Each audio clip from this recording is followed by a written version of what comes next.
Herzlich willkommen. Schönen guten Abend zu unserem heutigen Künstlergespräch mit Fiamma Montezemolo.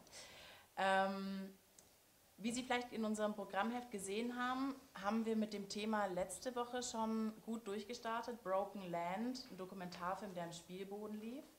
Und heute eben das Gespräch mit Fiamma über die mexikanisch-amerikanische Grenze. And I will switch to English, because you're an English speaker, not a native Italian speaker, but not a German speaker. True.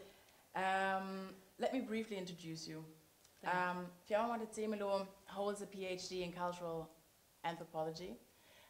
She's a well-known scholar when it comes to border science, but at the same time she's also an artist, holding a degree in arts and teaching at the Department of Cinema and Digital Media at the University of California, Davis. Yes. And you can see these two professions, or maybe passions, also come together in her work, which is what I found the phrase for it, a critical extension of the ethnographic turn in contemporary art. And I think that fits quite well. What I find very interesting, and maybe we can talk about this later a bit more deeper, is that Fiamma is not only focused on one medium. You work with a variety of media, such as digital photography, video installations, only installations, and so on and so forth. And your works have been presented, exhibited, displayed nationally and internationally. And I just picked out two from the last 2 years, the National Gallery of Modern and Contemporary Arts in Rome in 2017, and the Cardist Art Foundation in San Francisco, which is very close to where you live. That was in 2016, I think. Yes. And as we heard, while she's living in the US currently, you are... Unfortunately, yes. You are it's not the best moment for the US. You are of Italian origins. Well, the politics over there is, well, anyways. Problematic too. And that, I think, is also visible mostly in your written works. You published a few books, such as La mia storia non la tua in 2004 and Senza volta in 2009. And when we talk about your origins, we also have to mention Hohenems, because you have quite a strong family connection to Hohenems. Your great-great-great-grandfather, Brunner, was born here in the Brunner house and migrated in the mid-19th century to Trieste, where he founded a company, trading company, with his two brothers Hermann and Jakob. And yeah, they built up a quite interesting network. The family became quite well known in Trieste. Your great-great-grandfather, Rodolfo, then also was a co-founder of the Generali Insurance, and I think, and Hanno can tell a lot about this, in Trieste today we will find the Brunner Plaza and, you know, several buildings and streets and so on. And I think until today several descendants of the Brunner family are still based in Trieste and Italy. And maybe it was this connection, the connection to Hohenems and also to the museum, that led you agree to show one of your, or two of your artworks in our current exhibition, Say Shibboleth, that we opened in March. And these two artworks is one, the video essay Traces from 2012, that is what I think a quite intimate monologue addressing the Mexican-American border. And this border has been a political topic for years, and under President Trump even more. But however, the destiny of thousands of people is also connected with this border. It basically represents and symbolizes their dreams and hopes, while on the other side it also symbolizes modern consumerism when we look at the drug cartels and money exchange and money transfer. And I think it also stands for the fear, you know, the fear of invasion, the fear of immigrants, maybe the fear of the other in general. Absolutely. We can go deeper into this later. And closely connected with this video essay is the other artwork, a glass bottle called Nation's Dust, also from 2012. And in this glass bottle, we find dust. It's basically the leftovers of this rusty fence that is the border. And it's basically what it comes down to at the very end. So these two are very much connected, and you will find them downstairs in the exhibition. But today we will start with a short insight of your work over the last years, and then we have the chance to talk about your works, the current work. Maybe you have an insight of some recent projects that you're working on. I do, yes, if you want, yes. Yes. I have it, yeah. So a warm welcome. Thank you Fiamma. very much. Thanks that you're here. Thank you for inviting me. I'm very happy to be in Hohenems. I had never been before here, so I'm very happy that Hannah organized all of this amazing event, and the show is beautiful, and I thank you for introducing me so nicely. And my work is a bit complicated because it started as an anthropologist of the arts, and it started in Italy, like in the 90s. And we were working in a group between anthropologists, artists, and architects, and writers, and people who work in communication, but mainly in arts. And we were trying to create an interdisciplinary connection. And we were working very much on the city, on the metropolis, on the countries of metropolis. But we were also working on bringing artists, for example, to Italy that were not so well known at the time, like Sophie Kahl, for example. We were trying to bring her, and we founded a journal called Avatar, not a journal, a cultural magazine. This is one of the, this was made by Orlan, the artist Orlan, and it's a work on the Maya people. So basically, I started working on the arts from anthropology, and then after my PhD in anthropology, I moved to Tijuana in Mexico. And I was supposed to be there for 6 months, and then I stayed for 6 years. So it was quite a while. And before that, I worked on Chiapas in the south of Mexico on the Zapatist movement. And so here we have a part of a video. This is the Subcomandante Marcos, which we interview. And,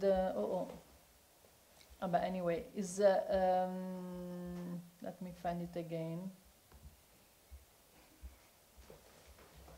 This is my website. So you have all sorts of things here, but I would like to go to...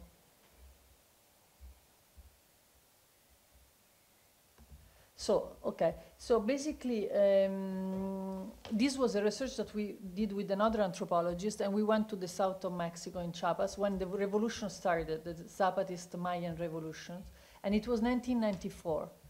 And at the beginning, we were there by chance, and I was just studying anthropology in the university. I was very young. I was like 19, 20. And I was studying the Mayas in the museum. So for me, they were all dead and, you know, basically frozen in times. And then I happened to be in Chiapas in San Cristobal when they took the city. And it was a very important moment. It was 1994 when the NAFTA, the North Agreement, free trade agreement started between Canada, Mexico, and the United States. So it was quite a political moment. And they occupied the city, and they occupied part of Mexico. And they were Maya.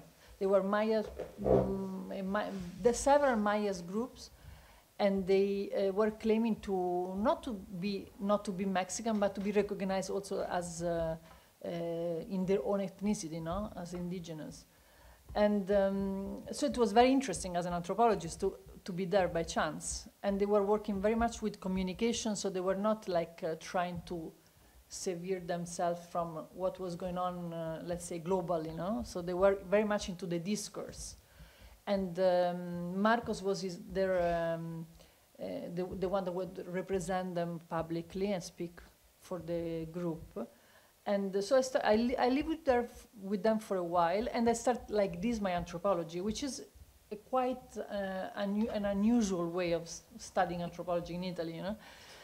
So it was like this was 1995 when I finished, and then I decided to do my PhD, and I did my PhD on the Chicanos movement, which is the Mexican-American movement, no? On the arts. And then finally I decided to move to the border, because my professor in Stanford, Renato Rosaldo, told me, you work basically the metaphorical border, the one on identity in between, no? Mexican and American, the Mayans and Mexican identity, but now you should really move to the geopolitical, the physical border.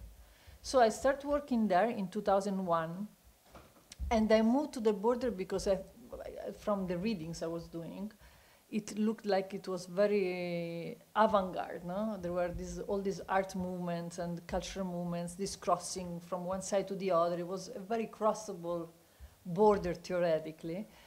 And then I moved there, and then September 11 happened. But I moved there like the 10th. So it was, I woke up to a very different border, you know? I got locked inside because they didn't let anyone get out for one day, and it was a very weird sensation because I never felt that I was trapped in a nation as in that day. So it started changing completely my approach to the border, and the research that was supposed to be 6 months became 6 years. And it was initially very geopolitical, so I really worked with the Tijuana, San Diego interactions, and then, without really knowing when and how, I started moving my interest in the border that was more methodological. So I started working more into the arts. Instead of just doing work from an anthropological point of view on artists, I became an artist. And that happened in those 6 years, in who knows when, no? So I started publishing. I published several books before being there, and then I published 2 co-curated books being there. One with Josh Kun, who is an important scholar, and another one with 2 people from Tijuana, Heriberto Yepes and René Peralta. But they were all books that were on other people's work, and they were not really the expected monograph that you're supposed to produce when you're an anthropologist. When you're an anthropologist, you go away, you do your field work, then you come back and you say what you did, what you worked on. And I didn't have anything to say after 6 years, which was a bit weird. So academia started being suspicious of me, and I started realizing that I was becoming a bit not in the frame, the regular academic frame. And I produced this monograph, which was, let me see if I found it, I want to show it to you.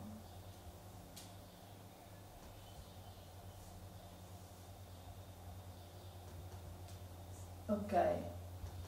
This book, which is called Here's Tijuana, and Here's Tijuana, which is basically a visual compendium of work produced in Tijuana. So we collected for 2.5 years images of the city and the interviews with and data from the cities that were real and fake, obviously fake, and we put them together and we create a sort of book that. Let me see if I have more images that became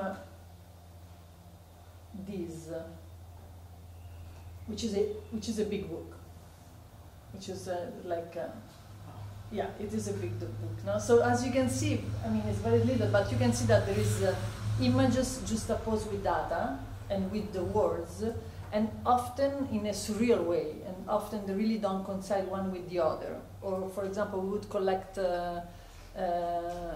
I don't know, interviews on the city from the taco sellers or the people in the street, and from the most important research center in San Diego about the city, and we would put them together, and you would see that everyone had an opinion on Tijuana for some reason or another. And we created 3 sections. One was the avatar, which was more on identity. One was on desire, which was also ironic, so it was also drugs and prostitution, because a lot of United States young kids would come to Tijuana to be with women, younger or have alcohol, etc., etc. And then another section was on permutations, which was basically on an urban research on how the city was expanding. So it was this was a big work, and was published by the Black Dog Publishing in London. And then I did another work which was this co-edited work with Josh Kun called Tijuana Dreaming, Life and Art at the Global Border, which was more academic. And we collected essays from the city, possibly, in Spanish, and we translated them in English. And it was important because many people from Mexico were not known in the United States, and we wanted them to be known. So we were trying to give a more of a self-representational point of view on the experience. All this experience, in the meanwhile, while I was doing this experience, basically transformed me, as every good border does, and made me cross my own border, which was going from, instead of being in anthropology and working on art, going to art and work on anthropology. So for me it's the same, but I inverted the optic, no? And at that point I crossed the border physically. I went to Los Angeles and then Houston, and I taught, etc. But I was not convinced about my academic life at all. And I quit academia for a couple of years, and I went to the San Francisco Art Institute, and I went back to school, and I got an MFA in art making. And all the people that invested in my life, my mother first and my father, were like, oh my God, this is crazy. But it was good. It was a good choice, because at the end, after I finished my master, I went back to academia. So now I'm back in academia and teaching again, and then teaching from the arts with a lot of anthropology in it. And but instead of mainly publishing words, I work through, as Anika was saying, through video and installation. That are my main media, no? And I had one main problem with anthropology, which was that they would recognize more in academia a text, a monograph. And I didn't want to produce another monograph. I thought that people that were being studied by me were much better at representing themselves than myself. Why should I represent someone who is a philosopher, totally versatile in whatever he's doing? Why shouldn't he just write about himself? So I just inverted that logic, no? But once you lose that perspective, anthropology becomes more difficult, or at least more experimental. And that's what it became for me. It became art, basically. And I started my first artwork that was quite, that has been quite successful, let's say, was Traces, the one that is here in the museum, which is basically a video essay. So the video essay form is very close to something that is in between personal statements, philosophy, so it would suit me well. And that was one of the first production that I had. And then from video I went more and more to video installations, let's say, no? So for example, you wanted to talk about The Secret? You wanted to see The Secret? Yeah. So this one is one of the latest show. Let me see if I can. I need to show better perspective. Okay, this one. So basically, this one is a work that comes from a text made by Borges. And Borges wrote a text on the anthropologist, on the figure of the anthropologist. And in this story, the story is beautiful because the story is very simple. It's just 6 pages. And the story is about this student who's sent by his advisor to study in the prairie with the Indians. It seems like very exotic and very far. And so the advisor tells him, go and study their secret and get their secret. And no, I don't say steal, but basically get the secrets for us and bring it back, and then write your text, which is the secret, about the secret. So dream like them, start speaking like them, start becoming almost like them, in order to really get inside the culture. And it's a bit what I did in Tijuana, because I lived there for 6 years, which is not the regular, normal amount of time that you have in a field work. You stay 1 year, 2 years, but 6 years is really a lot, no? And I basically became so much involved in the city that it became not a field work anymore, it became life for me, no? Regular life. I was working, living, and having friends, really regular life. So then this guy comes back, and finally he tells his advisor, yes, I drum like them, I speak now in their languages, I know their culture, I know the secret, but I'm not going to tell you about the secret. And I'm not going to write about the secret. I'm going to become a librarian. And I thought, my God, this is like my story, no? I went there, I did so much work, etc. And then I didn't publish anything about it, like tons of data, no? And so I love the story. And the point of the story, obviously, is that the secret is not that important, but there is the path to the secret, what really matters, no? And so I reinstalled in the gallery, this is the Cadist show. I started exhibiting the books. So the books were hanging from the ceiling, and they're open, the first 2 pages, the second 2 pages, and the last 2 pages. And then on the books, let me see if we can catch one image. You see, Yeah. there are some. Let me try to open it. There are some.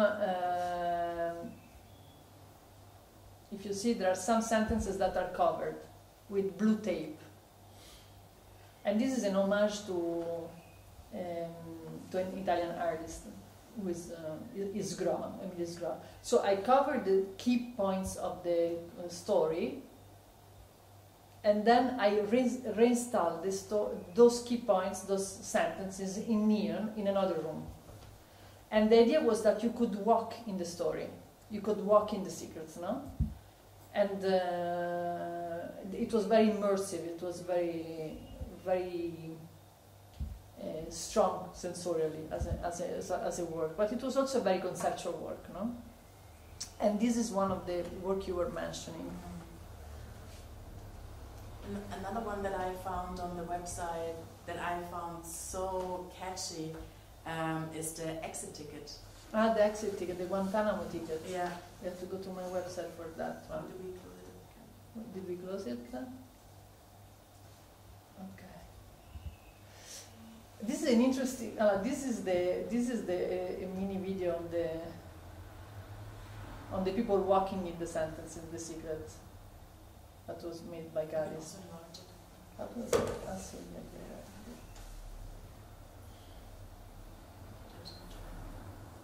There is no volume. There is no sound.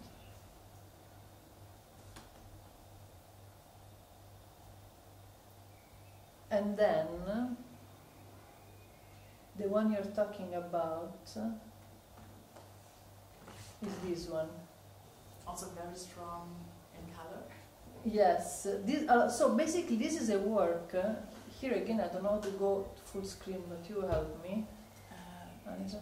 Here. No, here this button. Ah, yes. You're right. Sorry. Okay. So basically, this one is. Ian Paul is an artist, and we got together, and he had the idea to create a Guantanamo museum from the Guantanamo prisons. Obviously, it's completely invented, you know? It's an ideal museum. So the idea is to close the prison and to make a museum instead of it, you know?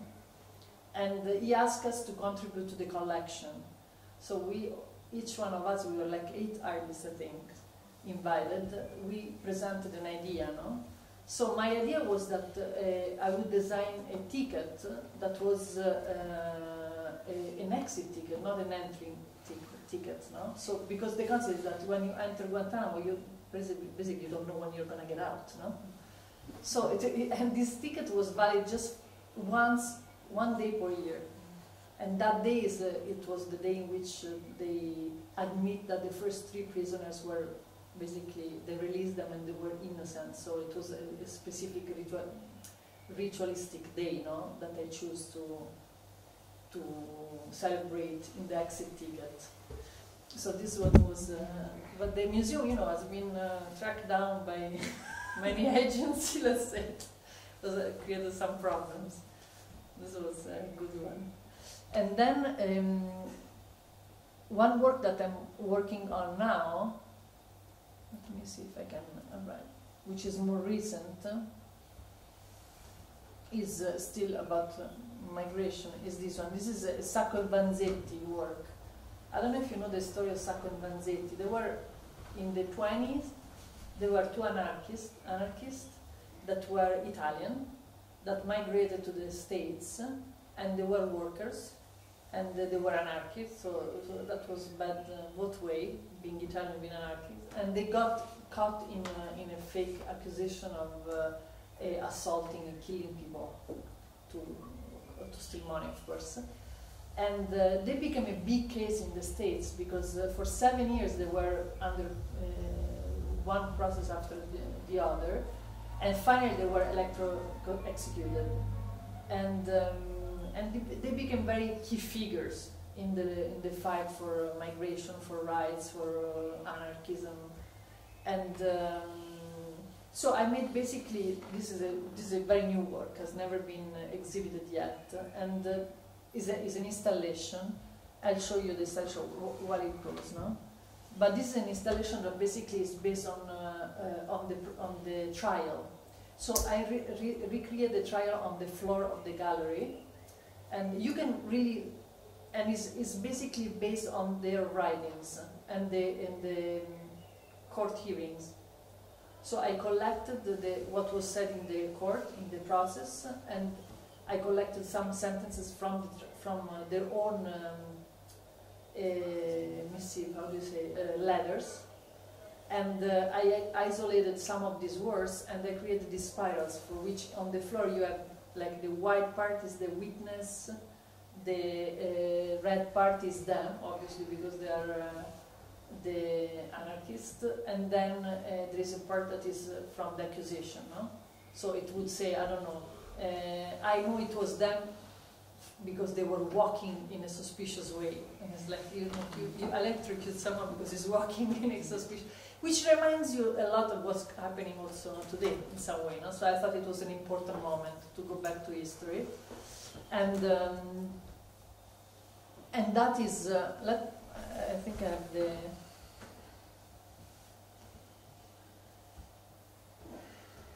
the longest version, which is here. And this is part of the new work. I would like to show you the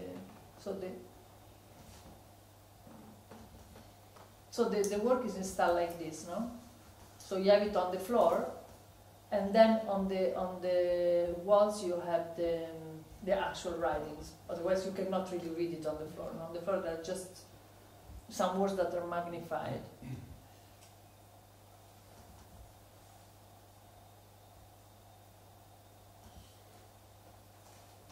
And the work lasts 5 minutes, so you have, you see, the first spiral, and then they start being many of them. I want to make it larger, but I don't know again. Ah, yeah, of course.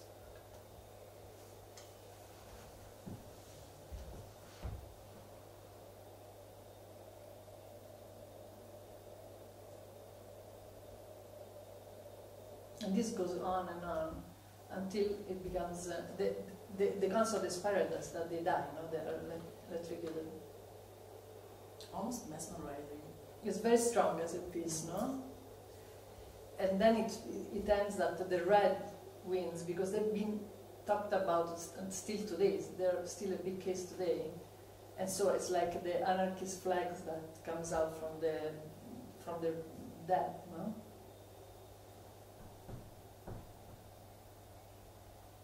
There's 5 minutes video, and the reality is not short. Mm-hmm.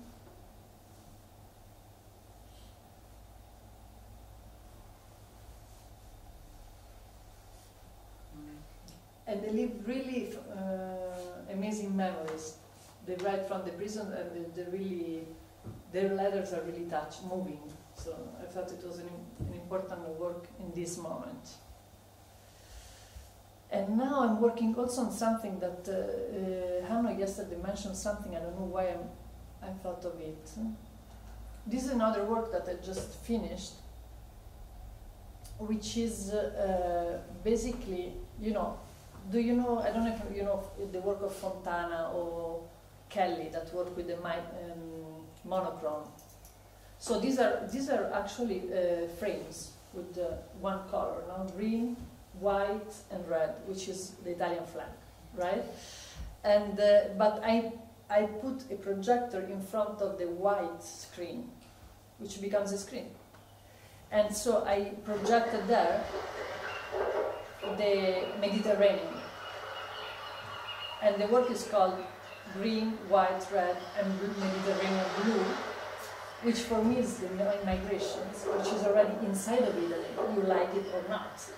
So it's part of the national discourse. So probably they're not going to like it, the current government, but that's how I feel, no? It's like second, third generation of people that are already inside and they're absolutely Italian. So again, it's a work basically on migration. And finally, one of the latest work is this one that I made with an architect designer called José Parrat, still from the border.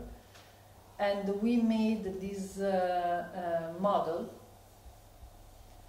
that is big, it's quite big, and is a reproduction of the prisons that is in Santo Stefano, which is a prison where the anti-fascist movement was incarcerated from the Risorgimento, so it's an old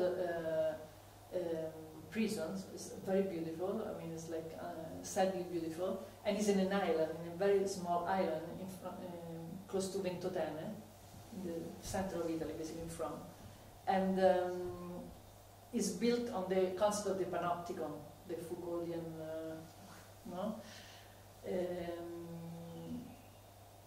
model for which power is in the middle. All the prisoners are around, or the schoolboys, or the mentally challenged patients can be a model for everything, no? It's a model of control, no? Of a disciplinary society. So basically from the center, you don't know if I'm there looking at you, but you can guess that I probably am there looking at you, and you can just look at me. You cannot look at the sea that is around, you cannot look at the kids that are playing around, you cannot look at anything else but me, the power in the center. So I went there and I studied some diaries of people that were incarcerated in this panopticon. These or many others, so it's just an example, an excuse. And I started taking out images that they were saying that in the writings that they were missing. I don't know, someone was saying, I miss the kids, I hear the kids playing in the closed plaza, but I can't see them. I miss the sea, I know the sea is around, but I don't really see it. I miss the sky, I miss the plants. So I went there, I went back and I collected these images from the prison, from the island. And then I created we created this model with José. And we decided to put inside, in the model, the images of that I collected, no? That we collected in the research moment.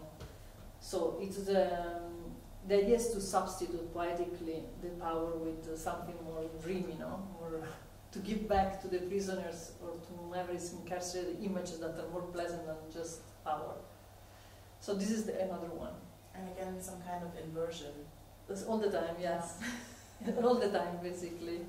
One that is, I think, also is pertinent for what you're doing here now is passing, but I don't know if which is here in the website. Is that you know it better than me? You're good. Oh my God! So basically, this one is a reflection on how much of the cost of crossing, how expensive it is to cross in terms of money for migrants that have to pay people to cross, and in terms of dreams and in terms of existence, no? So I was reading all these papers, that the statistics about the crossing of the Mediterranean and how much these people really suffer, and the challenge of it, and then in a much more privileged way for myself has been costly to, not so much in terms of money, but in terms of affects and ties, no? to Italy, to Europe, etc. And so I came up with this idea of creating ingots that were with the inscription of passing. I mean, I think the funny thing is that as non-English speakers, we also have different associations with the word passing. Yeah. So I immediately thought of death, which is also connected to, you know, refuge and the costs of immigration and so on. Because in English, passing means crossing, means death, and means also change of identity. So it has several meanings. So it's a quite polyvalent term. So of course that's why I chose it, no? And then I studied ingots, and I wanted to do a real one, but I didn't have the money to do it. My gallerist told me, "Is it real?" Yeah, I wouldn't give it if it were real. So that would have been nice. May I say something? I work in Florence in a house, what we call a house family, for children coming mainly from Albania and Egypt. One of them told me that parents, in order to send him to Italy, had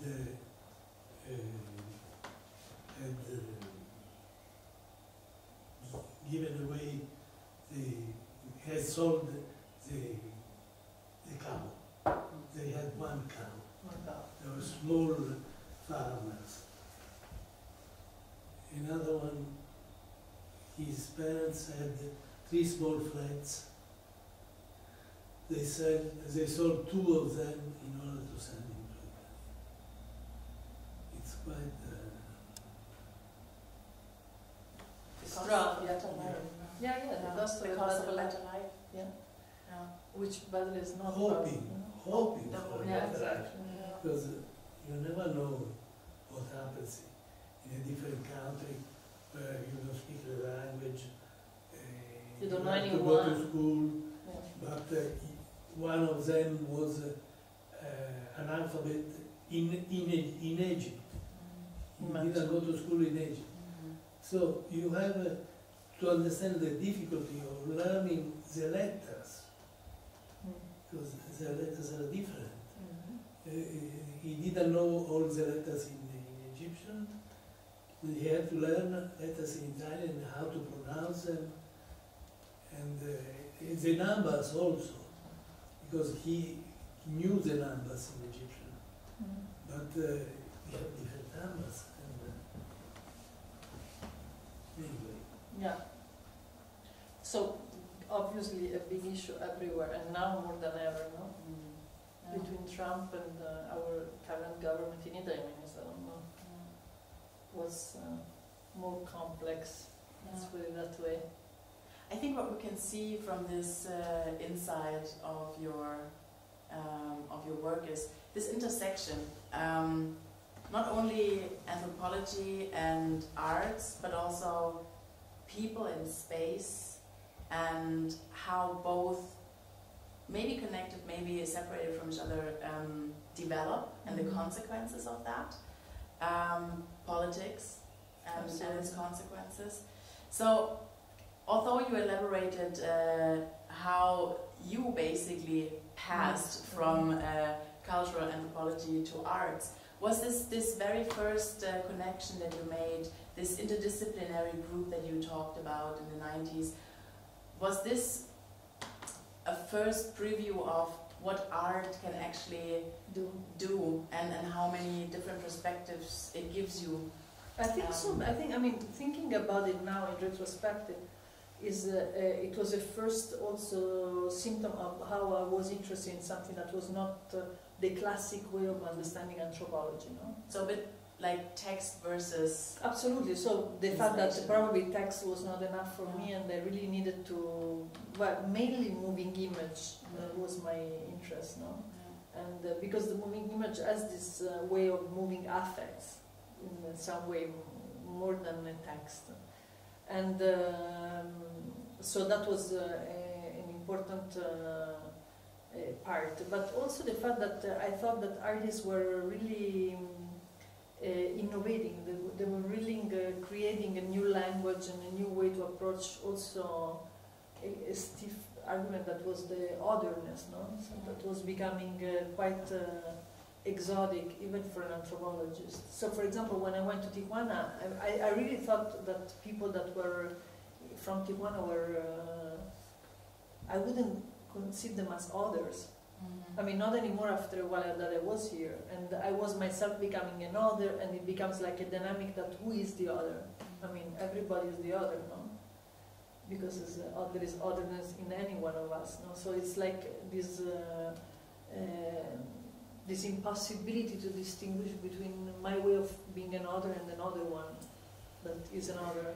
And so it became like really a co-produced anthropology for me. It was not about representing someone else, but it was about creating and intervening reality or reality together and co-participate of this construction. But if you look at Here is Tijuana, it gives a lot of space to the artists and their artwork. It seems like not only text, but like also images. Yeah. But Here is Tijuana is different because Here is Tijuana was very experimental, and it was not images just from artists. There were images from anyone. I mean, you could come and tell me, I'm going to give you images of Hohenems, and I would put it in the book, because the idea was not an aesthetic discourse. It was not to make something beautiful or beautiful images. There are very ugly images too in the book. And the idea was just to make the city speak through something. And we were like 45 people, and they were not all artists. And we ourselves, we took pictures, no? But the idea was to create a research. So we put, I don't know, The Simpsons, because The Simpsons said in TV that Tijuana was the happiest place on earth, and we thought, well, that's quite daring to say, with all the people dying crossing the border. So that was one of the, so we would put, for example, in one page The Simpsons saying that, and then the statistics of the people that die crossing the border. So we would create this discrepancy between the data and the image, or we would put in the same image very accomplished and recognized centers of demographic centers. For example, I would say that Tijuana had 1 million people, and another one would say 2 million, and another like 20. I mean, it's like there is quite a difference, So we would quote all of them without comments. It comments itself, So I mean, and I think it was a genius book in the sense that it was founded by many of these institutions that were saying these things. And so they still gave us the money to make the book, and it was a very complex operation because we had to mediate between Mexico, United States, and England, and because of the publisher. Because the publisher was in India, and the institutions that helped us were mainly in Mexico, and just that dialogue was driving us insane. Because as you can imagine, the requests from one side and the other were very different.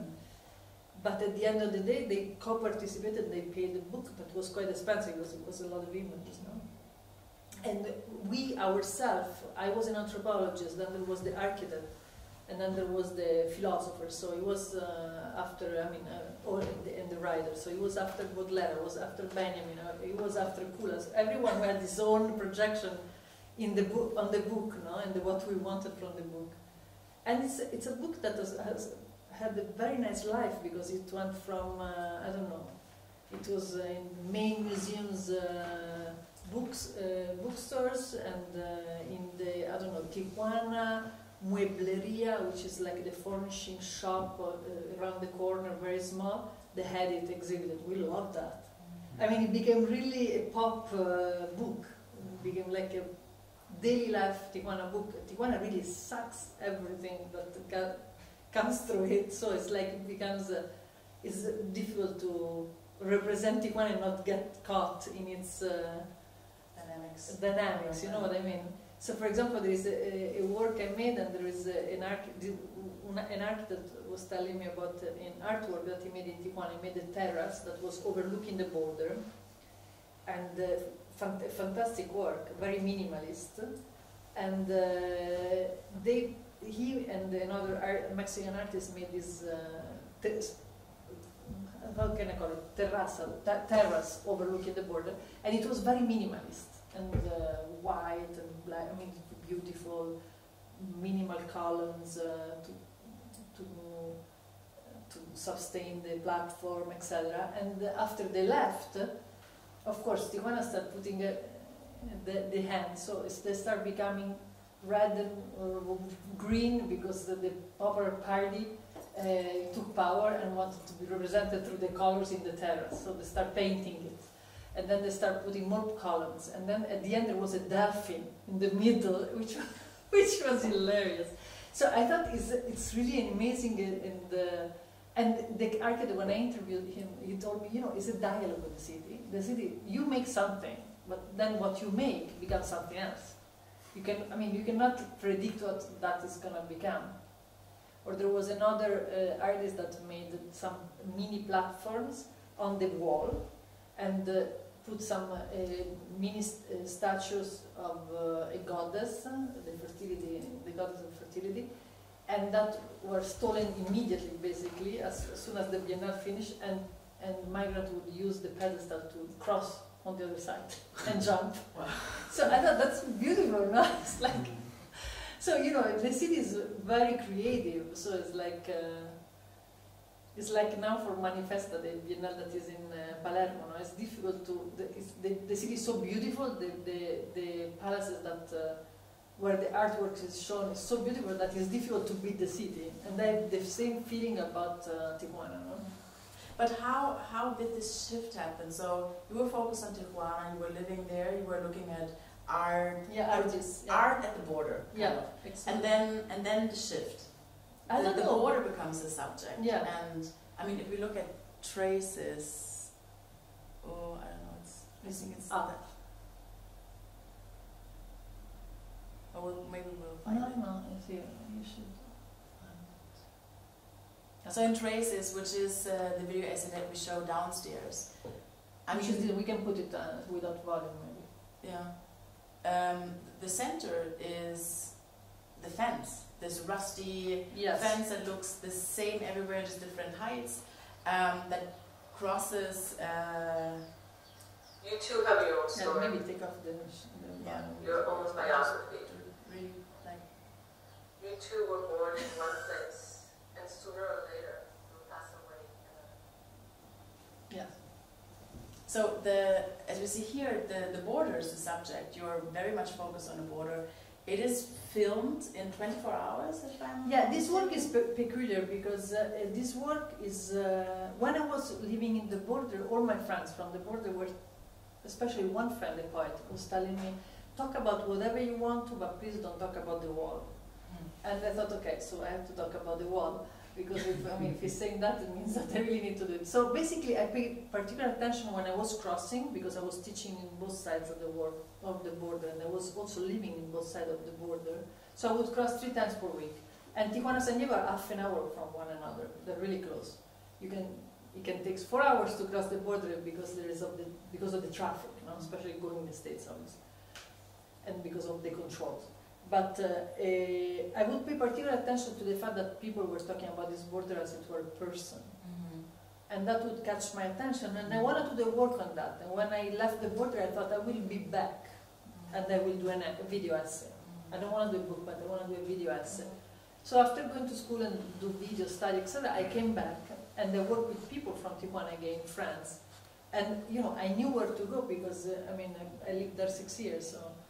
And I decided that I wanted to shoot the video in 24 hours, meaning in 1 day, like a normal person that has a 1 day, like I film you for 1 day, and I try to catch your life.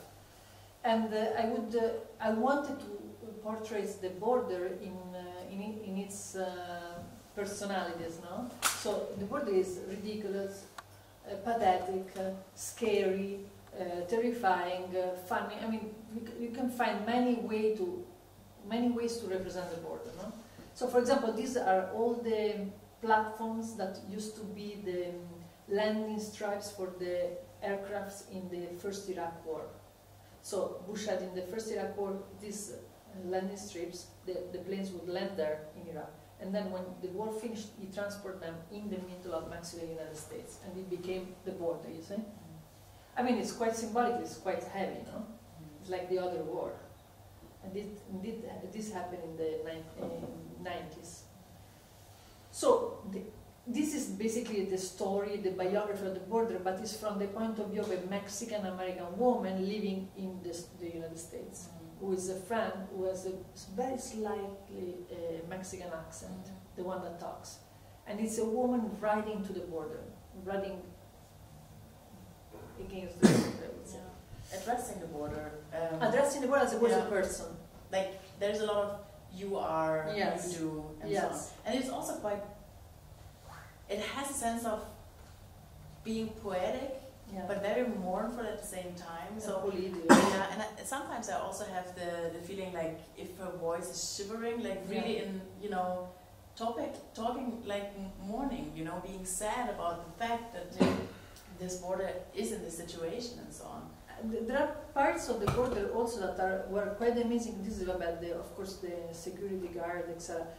For example, this. I mean, I found it genius. People doing bodybuilding under the wall. Mexicans that say, "I don't care about you, border. I'm gonna use you to do bodybuilding." So I thought that was ironic, very ironic from the Mexican point of view, no? Or there are tragic moments in which, really by chance, because it never happened to me before. This is all the topography, let's say. There are all the graffiti on the border, people writing on it. But then there is, I don't know if I'm gonna catch it, but there is a moment in which there are people crossing. I'm just jumping here around to find it. Probably never. I think at the very end there is a guy sitting and observing. Here it is. Exactly. I had never seen anyone crossing the border in 6 years. That there was that actually really crossing the border. That day that we were filming, and it was quite amazing. I see the border was like shaking in the camera, and then I understood that there were two people that were jumping and running from one to the other, because here is a point in which there are many borders. This is one, and that's the second, and then there is a third one. There are up to 3 layers of the border. So basically, the guys, there were 2, but they were dressed really like the landscape. So they were totally mimetized with the landscape. And I couldn't see them for a while. And then at one point I realized that they were crossing. And for me it was very strong because I had never seen it actually happening. But you're also catching them sitting, waiting, observing, if there's any other movement. Yeah. Here, look here. Would you see that there are 2? It took me a while to see that there were 2. I see, yeah. You know what I mean? But I would not this have is guessed. another one. This is another person. But you wouldn't really see that he's there. It's because the white one was coming out, you know, and then you'd see it.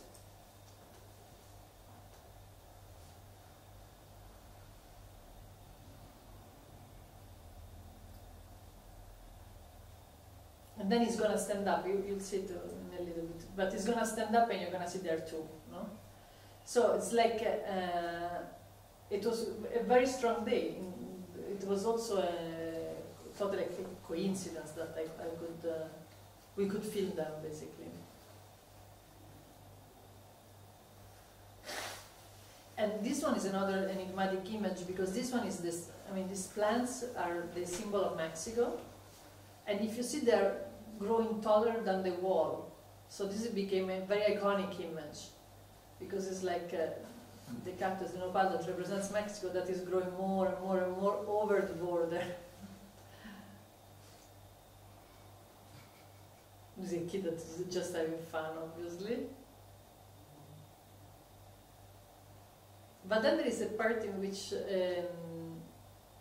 is the end of the video, which is what is a quote from Rainer Maria Rilke, which I think is the whole point of the video, no? Which says basically we live every day. We are not born once.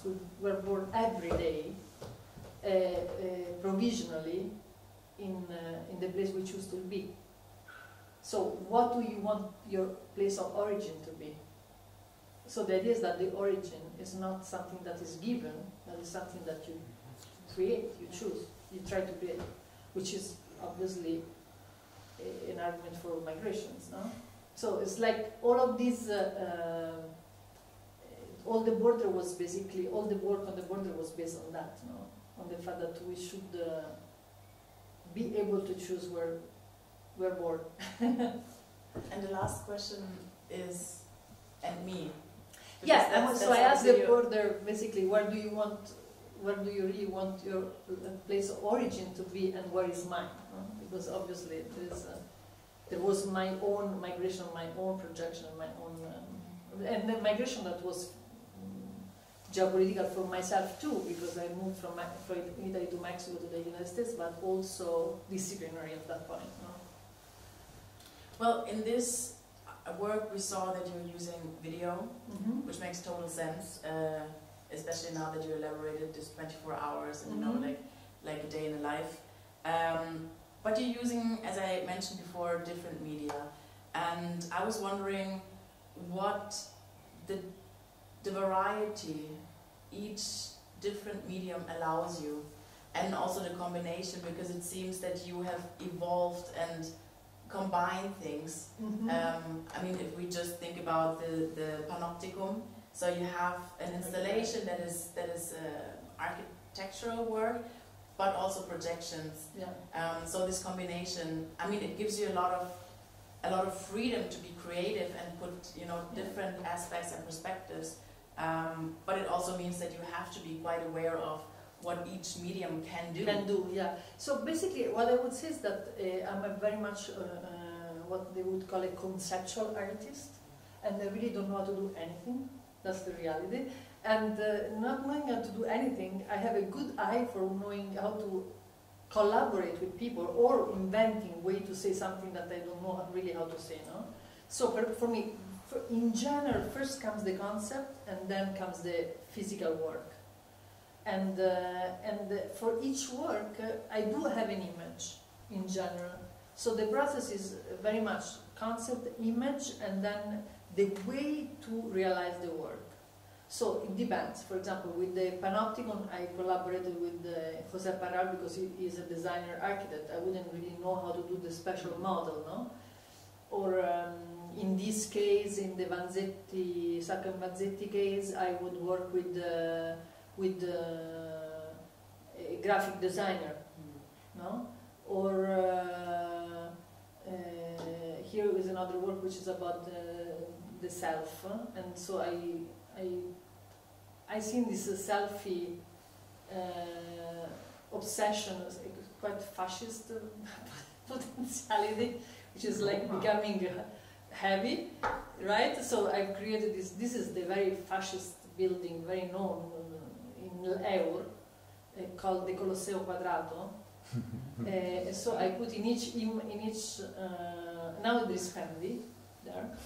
So in each window I put my image obsessively, tweeted from Facebook to Twitter to Instagram. It's like whatever's out there. Exactly, you know. So it's in a loop. But it was just an ironic way to say enough with these selfies. No? Meism. I mean, it's like too much. So, but I had this idea visually, but then I worked with someone who helped me to do it.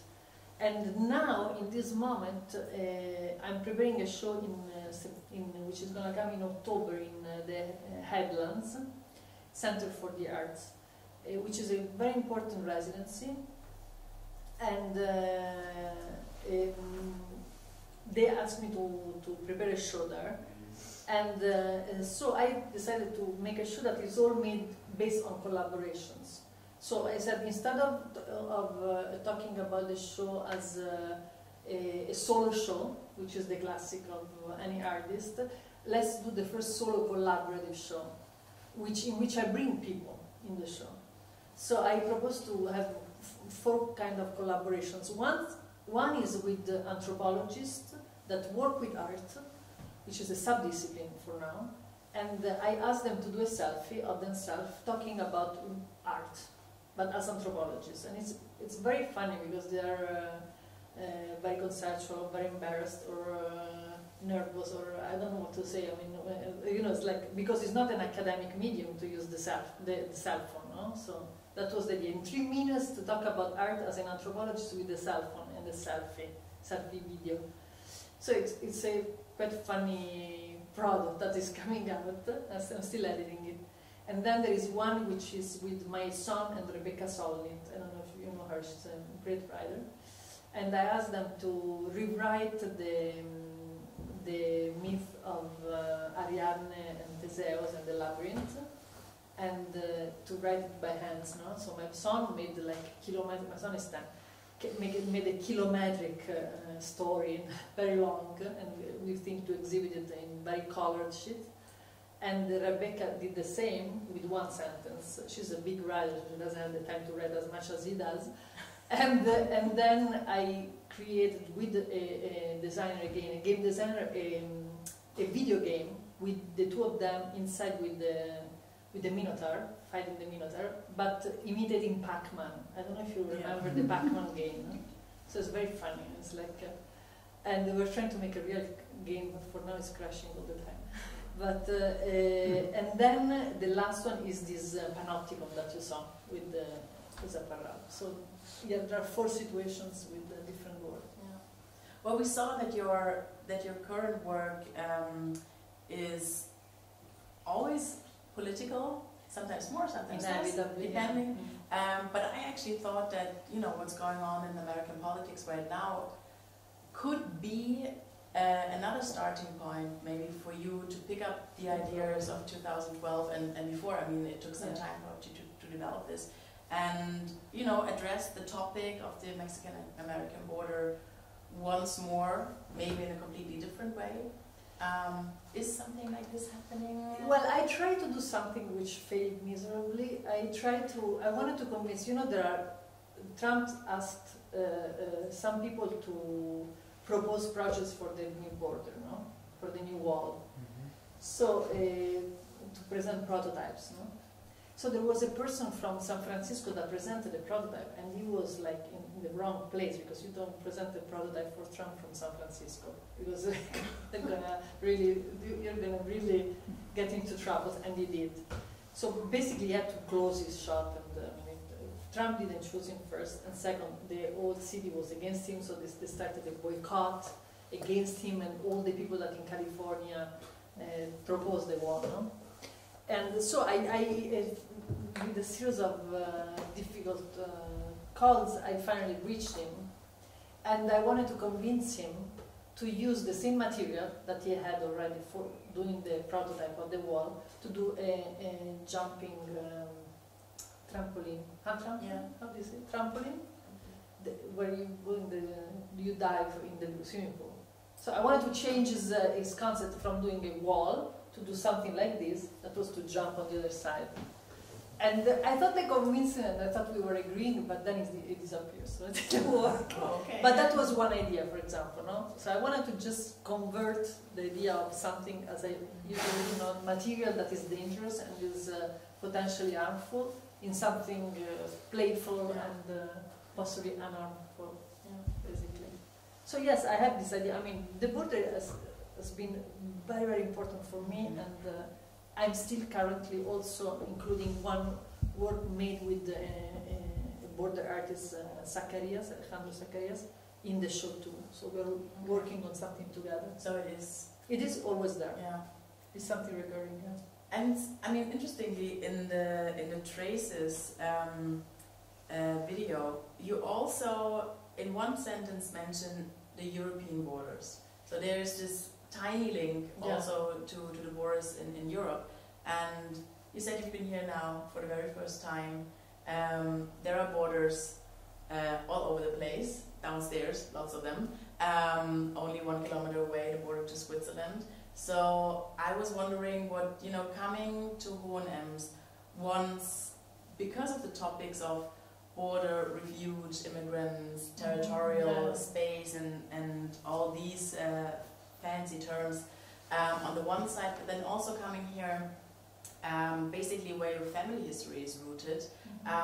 What kind of expectations did you have, if any, probably yes, and also what were your experiences in the last 1.5 days? Well, I don't know, because it's too recent, but I don't have enough. I think the hammer was more about my family than myself, but anyway.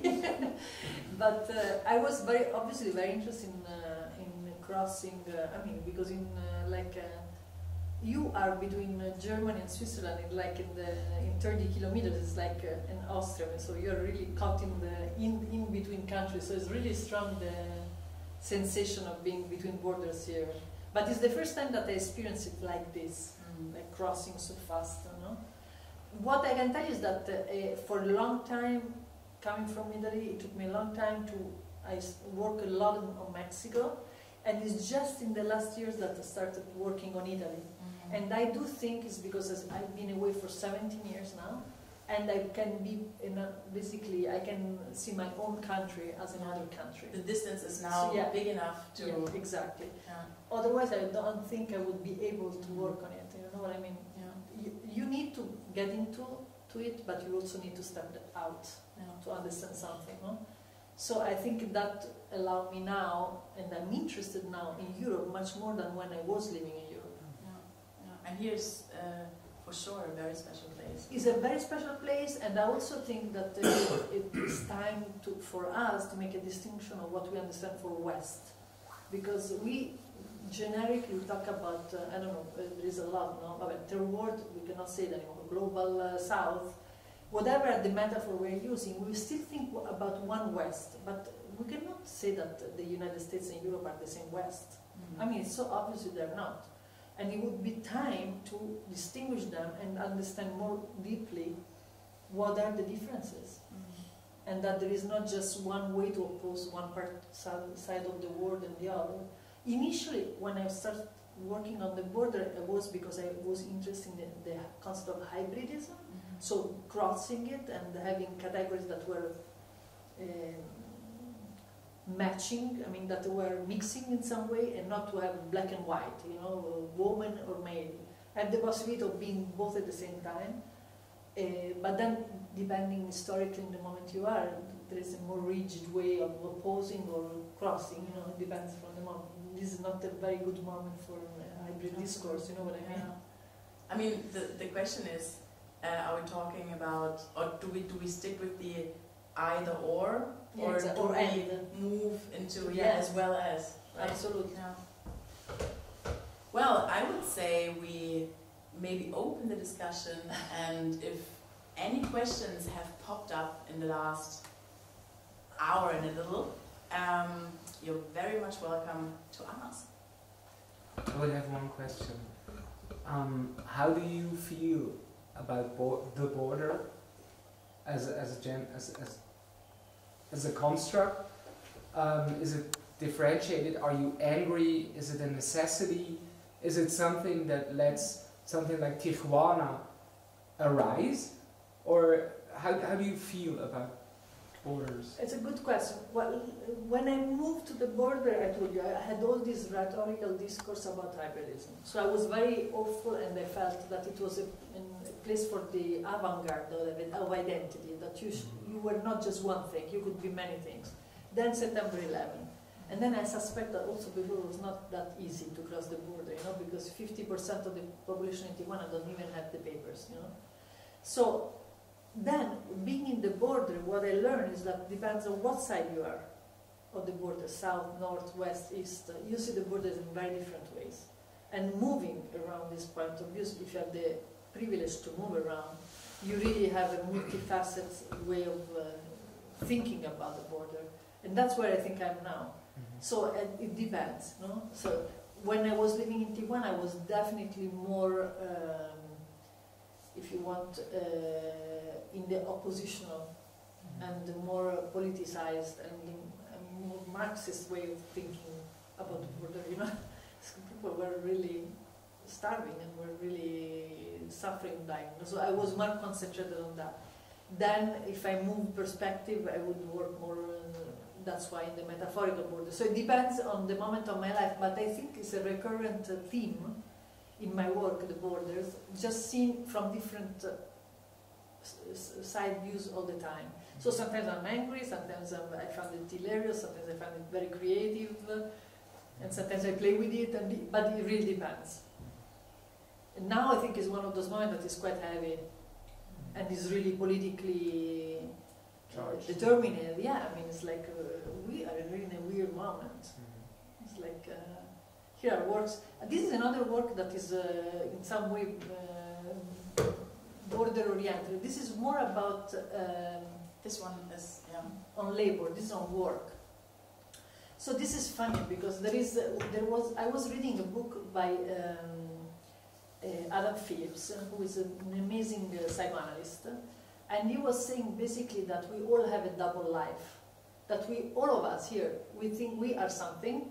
I don't know, I'm an anthropologist, but I dream of being a cook, okay? And secretly, I think that I would be a chef, not a cook, obviously, because I would be very successful, no? Because that makes me operate in my real life normally, no? So I start thinking about this, and then I start thinking about Franco Berardi Bifo, who is a philosopher, thinker, activist, politician, etc., that was saying, how come we went from the 70s in which we would oppose work, strike against work, to affirm ourselves, to a moment in which we would work, no matter what today, just to appear, not even gaining anything.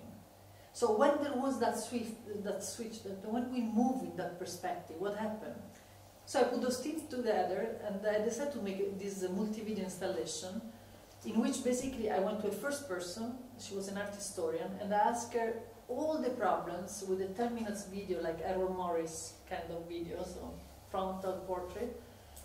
What is the problem with, what are the potential in the work and the problem in Italy with your work now as an art historian?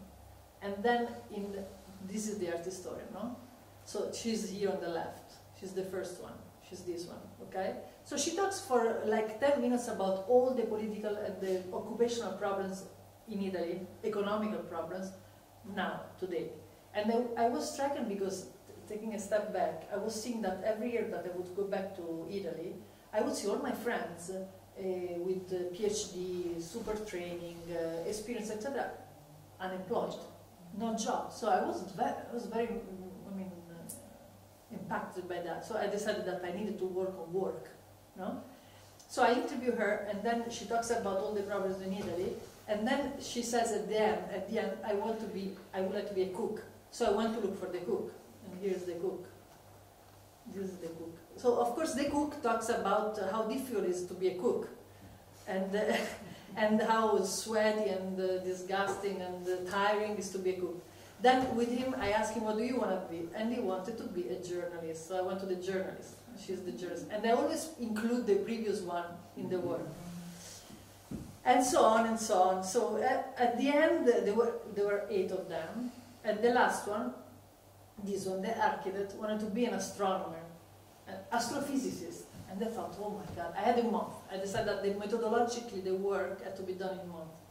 And I thought, where am I going to find an astrophysicist? I found it, but I decided it was the last one.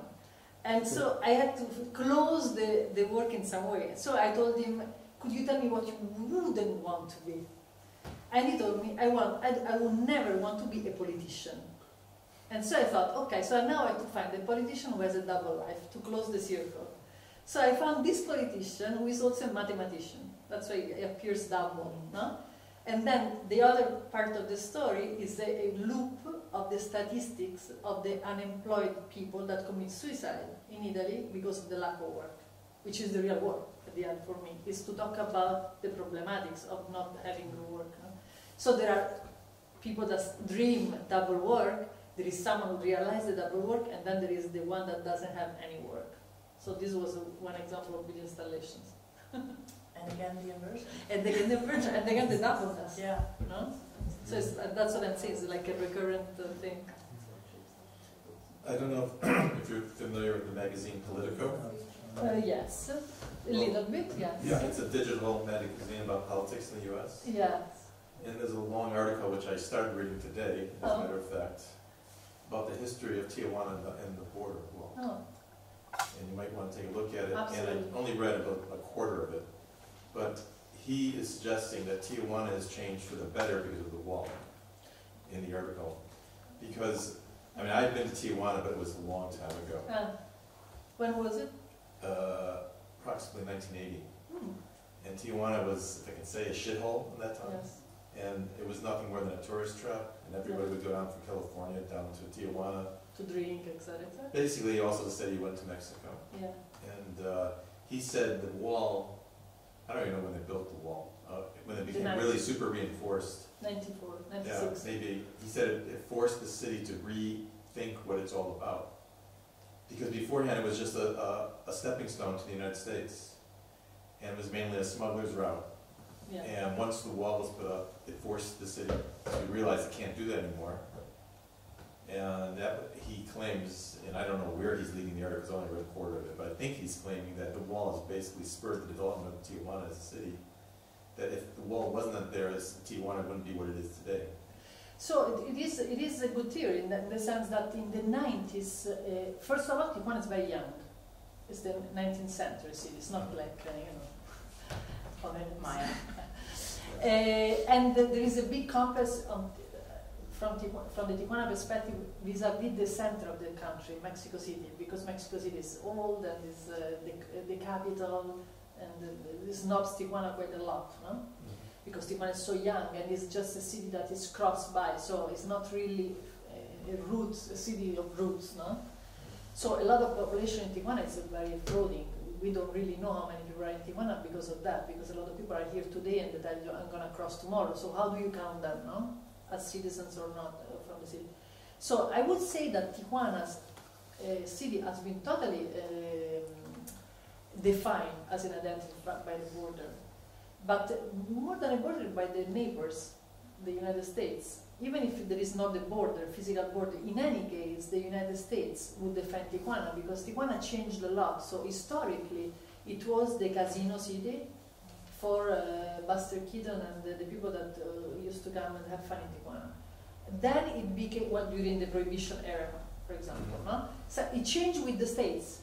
So, or it became the factory city in the moment of the maquiladoras, in which the industrial program in the border was created with a free zone for taxes. So a lot of companies started creating, basically developing Tijuana because they needed to produce. So they would basically use cheap labor to produce, to create products that they would export in the States or in Asia, wherever they wanted to. So for example, you would find products realized in Tijuana, like TVs, that you would find in the States, but not in Tijuana for selling. No? So the city has been totally defined by these heavy neighbors that they have. Then they don't have whatever neighbors. They have California, I guess. I mean, it's quite a power, California, economically speaking. You know? And San Diego itself is very conservative. So it's a very oppositional neighbor. So for San Diego, Tijuana doesn't exist at all. For Tijuana, is very much defined by San Diego. So it's a very different way of relating through the borders to the neighbors, basically. So definitely, it's a theory that is understandable. I also think, and this is the second work that is here in the exhibition, the test tubes with the powder from the border, is a piece of the border that is grounded with pigments, colored pigments. So in the video I talk about alchemical transformations as a poetic way of thinking about the border. It's a way to say that you cannot just take off the border. I mean, it's not that you, let's tear down all the walls. I do not believe in that gesture that was very good when I was 20, but now I don't really believe that it's possible. Why? Because every identity defines itself in opposition to something. But one thing is to say that, and one thing is to kill people in the process of crossing. So yes, the border defines, the wall definitely defines Tijuana, but Tijuana is also a life that cannot be just depending on crossing the border. So yes, I understand what the political is saying. Was someone there, Johannes? Yeah. When Anika started to introduce you, and told us living in California, US, she said, unfortunately, that came to Italy, unfortunately. I guess when those who created this exhibition say she bought it, I guess 12, 15 months ago, nobody could imagine how the dynamic on this border was developed. these causes are, and today the American Supreme Court upheld Trump's travel bans by ruling 4-5 along the ideologic judges, as far as I got. A few days ago we had this bizarre child separation, and what I want to ask you as the artist is are the art performers or the community of art performers ready for stronger Opinions. provocations to Yeah. beat this bizarre current politics of this, let's say, what I got today, a word is this bizarre pseudo-populists, as we have here and there and globally. Yes. Good. But I think if we talk about borders and talk about walls and all these things, the dynamic is unbelievable, and Yeah, I agree with I you. hope you can beat, and your media you use should reach at least a few of these high court judges. Better you could reach some of these still loyal Trump voters. Well, Do you have ideas for that? That would be uh, a great challenge I know it is a for great. your community in the States. No, it's a great challenge for all of us because Yeah, sure. because this man is Sure. spoiling all our lives. But I can tell you that in California there is no one day that we don't try to think about something else to get rid of this moment and this person. But I don't believe that also is just an art possibility. This has to be a political intervention that is quite serious, because here is just going. We can do daily activism, which is happening already in the States, and I'm quite impressed by the reaction to Trump, because what is good about Trump is, of course, the reaction to him, no, and the fact that really many people are upset, and many more every day. So here the only, and let's also say that the system, the electoral system, is quite tricky in the United States, right? So I mean, it shouldn't be that. But what I'm saying is that probably is a matter of alliances among people, disciplines, powers, and counterpowers against this. This is not just the artists that can do that. I wish it was like this, but we need something more than that. I'm not so close, but they are very silent from my point of view. No. In the United States, not at all. Not at all. Believe me that there is a huge movement of protest every day, and really there are people, I mean, I live in San Francisco, and San Francisco is quite active, and there are people that call every morning to tell us the phone numbers we have to call to bother people, you know, politically speaking. And also this Rebecca Solnit, this writer, for example, she's very active as a politician in the sense that she's really moving whatever she can to, even through Facebook, through stupid Facebook, which can be useful sometimes. No, there is a lot of reaction to Trump, and it's really quite strong. From what we see, what we hear from friends, and what we see here in Austria, I would say Austria is deadly silent in comparison to what I know from many people in the US. No. I mean, our chancellor just, I think 2 days or 3 days ago, was asked in television interview about this child separation politics of Trump, about his reaction to that. And he said, oh, that was a mistake. That was the reaction of the Austrian chancellor. Then he was asked by the television, by the moderator of this, it was a news program. He was asked if that wouldn't be a little, a kind of a cool or dry reaction to that. If that's really what he felt when he saw the images. And the Austrian chancellor said, yeah, you cannot always believe what the media show. Oh my God. So, I mean, he was basically saying That it was that fake news. that it was fake news Yeah, right. that children were separated in the US in that numbers. And, I mean, this TV, I mean, that was the Austrian chancellor. No, I but mean, that was one of the moments where I would really, Another side of populist. where I really Yeah, felt well, we that have we are many. in the hands We have of many. subtle populists. But can I tell you something? For example, I teach also in the university, and in my university, UC Davis, University of California, Davis, and many other universities, we declare the university sanctuary space, which theoretically means you cannot take anyone from there.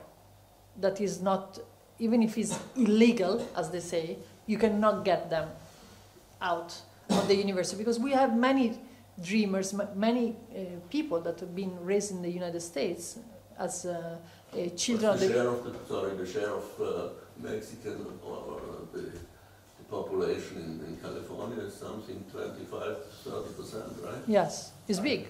Sorry. Is the population? Hispanic, I think it's like 40%. Ah, you're talking about the Hispanic population in California. It's much more. It's much more. It's almost passing the white population, the Caucasians, let's say. So it's really huge. But it's not just in California. This has been done in many cities in the United States. So that's to tell you that. And every time Trump tries to put the ban, some judges blocked him for a long time. Now it's been a year almost, no? So today I read this news just 10 minutes before starting this talk. So I don't know what happened. But it seems one of them lifted the Hawaii judge, right? Yeah. So I don't know what's going to happen, but I'm quite sure something else is going to happen. I'm quite sure some opposition is going to come, another judge is going to say something else. Because it is really, because Trump is really also overboard. Let's put it that way, no? He's really going overboard. Because he's not the first conservative president we had, but it's just an excess. I mean, it's just there is almost a nonsense of actions after actions and catching the attentions, and it seems to be like a personality problem more than a president, you know what I mean? But yes, it's a problem. I think these topics, oh, no, Dietmar. Do you think artwork has any effect to the society, or does it make it us talking about, and then we keep on going drinking our cappuccino? I think both. I think we will drink more cappuccino, but I think we can also do something. It depends who you're talking to. So I'm sure that, I mean, I do not believe, I'm not one of those, for example, that use other people in my work because I want to intervene in the social sphere. I don't believe in that act. I believe in a more ubiquitous way of approaching art and politics. I'm definitely interested in art and politics, but I'm not like, I don't want to do the activism in the museums, you know. But still, there are political issues that come out from my work all the time. If you are going to keep drinking a cappuccino, you're going to react, I don't know. I hope you're going to react drinking a cappuccino. What can I tell you? It's like, I'm not against the cappuccino, by the way, but I definitely hope that can at least make you think, you know, whatever it is. Then it's really not up to the artist many times to what's going to happen.